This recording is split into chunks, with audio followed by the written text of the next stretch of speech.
आम्हाला न्याय न देणाऱ्या भ्रष्ट प्रशासनाचा, आरोपीस पाठीशी घालणाऱ्या पोलीस प्रशासनाचा। आटपाडी तालुक्यात सध्या एक वेगळं चित्र पाहायला मिळत आहे। न्यायालयात प्रलंबित असलेल्या शेतजमिनीच्या वादावरून आता प्रशासनावर दबाव टाकण्याचा प्रयत्न सुरू झाल्याचं समोर येत आहे। उपोषणाच्या माध्यमातून न्याय मिळवण्याचा दावा केला जात असला तरी यामागे नेमकं सत्य काय आहे, पाहूया विशेष अहवाल। आटपाडी तहसील कार्यालयासमोर मागील 2 दिवसापासून विद्या हाके ही महिला आमरण उपोषणास बसली आहे। तिची मागणी एकच, शेतजमिनीचा ताबा मिळावा। परंतु या प्रकरणात एक महत्त्वाचा ट्विस्ट आहे। सदर जमीन ही नितेश हाके आणि अतुल हाके यांच्या नावावर नोंद आहे।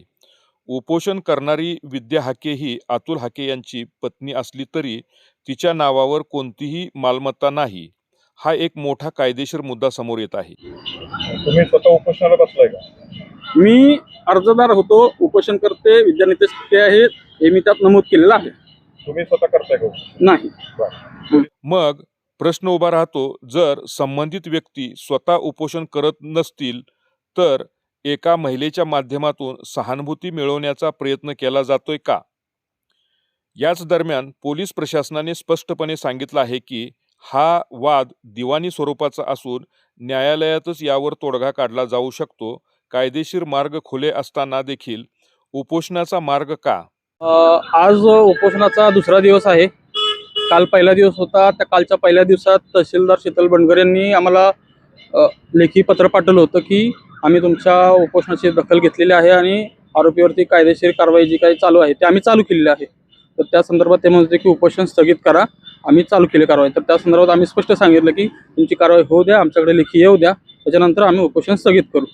काल तेवढा दिवस संपला। त्याच्यानंतर आज आटपाडी पोलीस स्टेशननी एक पत्र आणलं होतं। त्यांचं म्हणणं त्यात मांडलं होतं की असं असं आहे। मग ते त्याचं इन डिटेल सांगतो। आता हे बघा, हे त्याचं पत्र आहे आणि त्या पत्रामध्ये आम्हाला आमचीच जे काय आम्ही तक्रार केली होती, जी तक्रार आरोपीच्या विरुद्ध आहे, प्लस आटपाडी पोलीस स्टेशनच्या PI विरुद्ध आहे, आटपाडी पोलीस स्टेशनचे तपास अधिकारी जे असतील PSI सागर खाडे त्यांच्या विरुद्ध होती। तर त्याच्या जे काही मुद्दे होते ते सगळे मुद्दे त्यांनी डायव्हर्ट करून आम्हालाच हे आमची जी तक्रार होती त्यातले जे मुद्दे आहेत, जे आम्ही उपोषणाला बसलो आहोत त्यातली जी आमची मागणी आहे ती सगळी बाजूला ठेवून आम्हीच कसं कोर्टात जावं, हे NC घेऊन कसं कोर्टात जावं हे आम्हाला त्यांनी पद्धतशीरपणे लेखी, माझ्याकडे सगळे पुरावे आहेत, RTI काढलेले आहे, तरीसुद्धा हे एवढे आटपाडी पोलीस स्टेशनचे PI स्वतःला एवढे महान समजतात की समोरचा हा व्यक्ती सुशिक्षित असून सुद्धा मी त्याला कसं पद्धतशीरपणे गंडवू शकतो, याचा त्यांनी आज हे लेटर देऊन आम्हाला प्रत्यय आणून दिला आहे। म्हणजे यांच्या पुढे आता काय बोलायचं की नाही बोलायचं हा प्रश्न पडलेला आहे।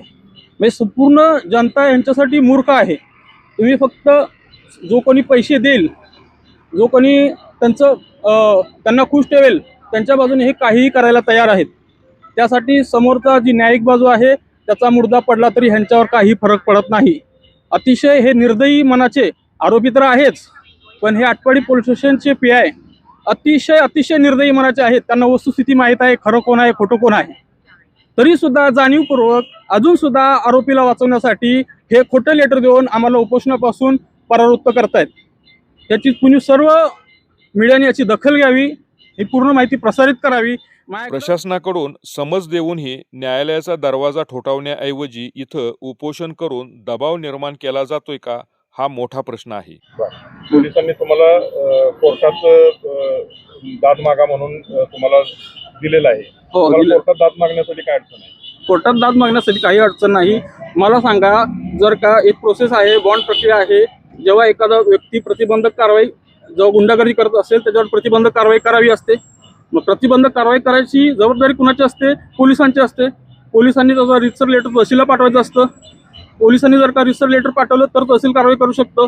मग पोलिसांना अधिकार दिलाय का आरोपीला वाचवण्यासाठी बॉन्ड संपल्यानंतरची त्याची बॉन्ड संपल्यानंतर बॉन्ड ब्रेक झाल्याची कारवाई करायची? आता हे आजचं लेटर आहे, त्यात आता ते स्वतः एवढे महाभाग आहेत। लेटर पण बघितलं, पण पोलीस जर ऐकत नसतील तर त्याच्यासाठी न्यायालय असतं, परंतु तुम्ही न्यायालयात न जाता इथं तुम्ही इमोशनल असं हे करण्याचा इमोशनलचा विषय नाही। आम्ही न्यायालयात का जायचं ते मला सांगा। तहसीलदार ह्या संविधानिक पदावर आहेत त्या सरळ सरळ सांगतात सातबारा तुझ्या नावावर आहे. पोलिसांसमोर देखील सांगतात ह्या सातबारा तुझ्या नावावर आहे, तुला कोणीही अडवू शकत नाही. तुम्हाला असं म्हणायचं आहे का तहसीलदार चुकीचं सांगतायत? माझा तुम्हाला प्रश्न आहे.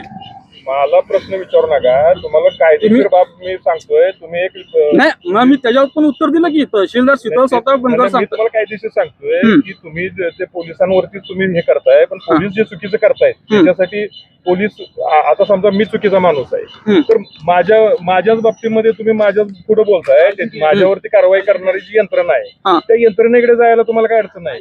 आम्ही त्या यंत्रणेकडे हो का तुम्ही म्हणताय की यंत्रणेकडे. आता हे पोलीस अधीक्षक हे आटपाडी पोलीस अधीक्षक सांगली यांना पत्र लिहिलंय.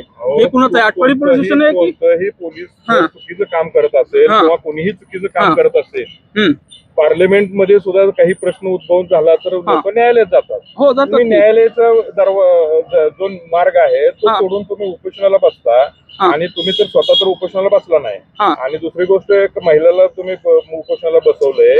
त्याच्या मागचं रिझन आहे का ना? तुम्ही ज्या सांगताय की महिला आम्ही पुढे करतोय. पहिली एनसी दाखल झाली त्यात तिचं नाव आहे, वहिनीचं नाव आहे. FIR दाखल झाली त्यात वहिनीचं नाव आहे. त्याच्यासाठी कोर्टच हे आहे हो. याहून धक्कादायक म्हणजे पत्रकारांनी प्रश्न विचारल्यानंतर उलट पत्रकारांवरच आरोप करण्यात आले. तुम्ही समोरच्यांची सुपारी घेऊन आलात का, असा प्रतिप्रश्न करत स्वतःची भूमिका योग्य असल्याचं सांगितलं जात आहे. नाही पण हे तुम्ही तुम्ही सुपारी घेऊन आलाय का? माझा थेट तुम्हाला प्रश्न आहे. तुम्ही सुपारी घेऊन आलाय का समोरच्याची? थेट तुम्हाला प्रश्न आहे.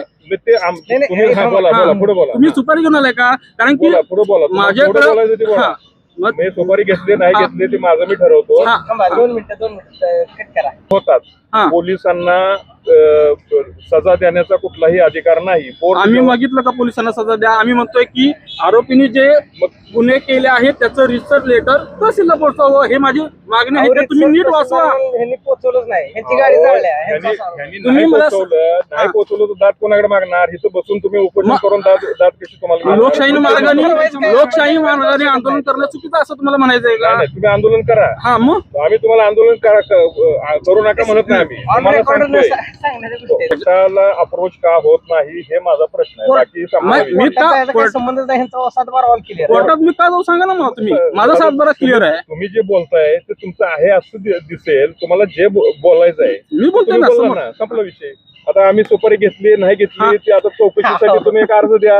आमची सुपारी जी आहे ते चौकशीमध्ये जर असेल सुपारी तर आमचं जे काय व्हायचं ते होईल. त्यांच्याकडून म्हणजे एकीकडे न्यायालयात प्रकरण प्रलंबित, दुसरीकडे प्रशासनावर भावनिक दबाव. हा न्याय मिळवण्याचा मार्ग की इमोशनल ब्लॅकमेलिंग? आता प्रशासन काय भूमिका घेणार आणि या प्रकरणाचा पुढचा अध्याय काय असणार याकडे संपूर्ण आटपाडीकरांचं लक्ष लागलं आहे.